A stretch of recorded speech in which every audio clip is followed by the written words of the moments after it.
Pour créer une nouvelle séquence de mesure, sélectionnez File, New. Le logiciel ElectrePro possède 4 onglets, Creation, Configuration, View Graph et View Sheet.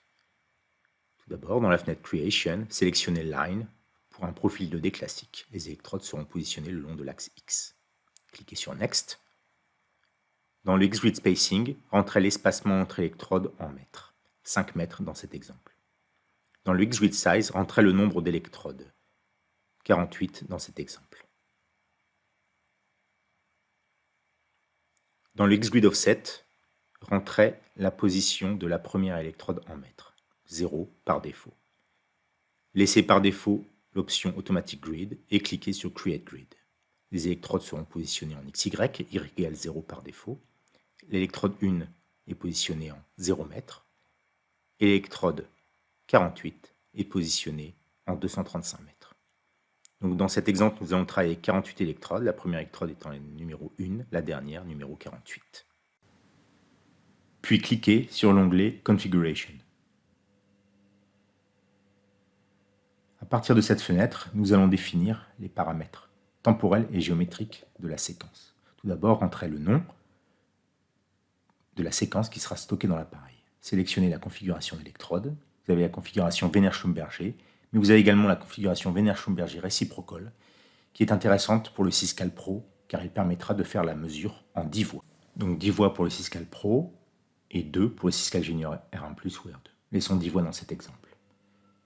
Pour le timing, sélectionnez le mode Raw NIP pour la mesure de résistivité et de chargeabilité, puis un timing de 2 secondes et un mode de distribution de fenêtres arithmétique. Pour le contrôle qualité, choisir un Qmax égale à 1%, un stack min à 4, un stack max à 8. Cela signifie que si le facteur de qualité durant la mesure est meilleur que 1%, 4 stacks seront mesurés, et sinon l'appareil pourra mesurer jusqu'à 8 stacks.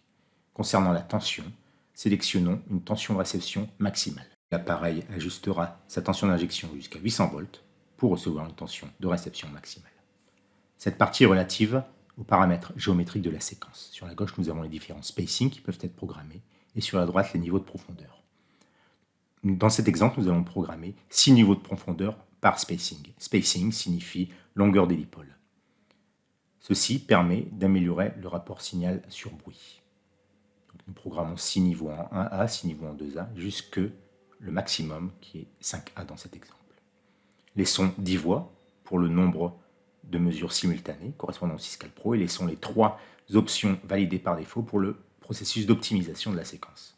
Cliquez sur le bouton Create Standard Sequence. Les informations relatives à la séquence sont affichées, notamment une estimation de la durée d'acquisition. Puis cliquez sur OK. Sauvegardez cette séquence dans votre PC. Vous pouvez garder le même nom que celui utilisé dans le Syscal, puis enregistrer. Ensuite, cliquez sur View Graph. Cette fenêtre permet de visualiser les points de report de la séquence qui seront mesurés. Le long du profil, en X, et en Z, la profondeur d'investigation. Les différentes couleurs correspondent aux différents spacings qui ont été définis précédemment. Les cercles noirs correspondent aux quadripoles gap filler, ce sont les quadripoles qui ont été rajoutés pour permettre le processus d'optimisation à 10 voies de mesure pour le Syscal Pro. La barre status permet de visualiser une estimation de la profondeur d'investigation, le nombre de mesures contenues dans la séquence, et d'avoir également une estimation du temps d'acquisition de la séquence. Ensuite, vous pouvez cliquer sur View Sheet. La fenêtre View Sheet permet de visualiser sur la partie gauche les coordonnées des électrodes, donc de 1 à 48, en X, Y et Z. X, donc le long du profil, Y égale 0 par défaut, et Z correspond à la topographie. Celle-ci pourra être introduite après déchargement des données sur le PC. Sur la partie droite, nous visualisons les quadripoles de mesure. Donc AB, électrode d'injection, MN, électrode de réception.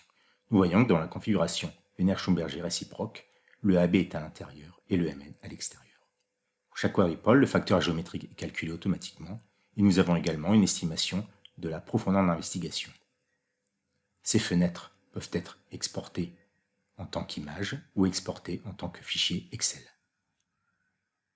Pour charger une séquence dans l'appareil, validez la séquence, puis sélectionnez le menu File, Communication Port USB, puis File Upload.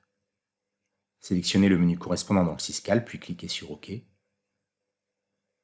Et enfin, connectez la liaison USB entre le Syscall et le PC, puis cliquez sur OK.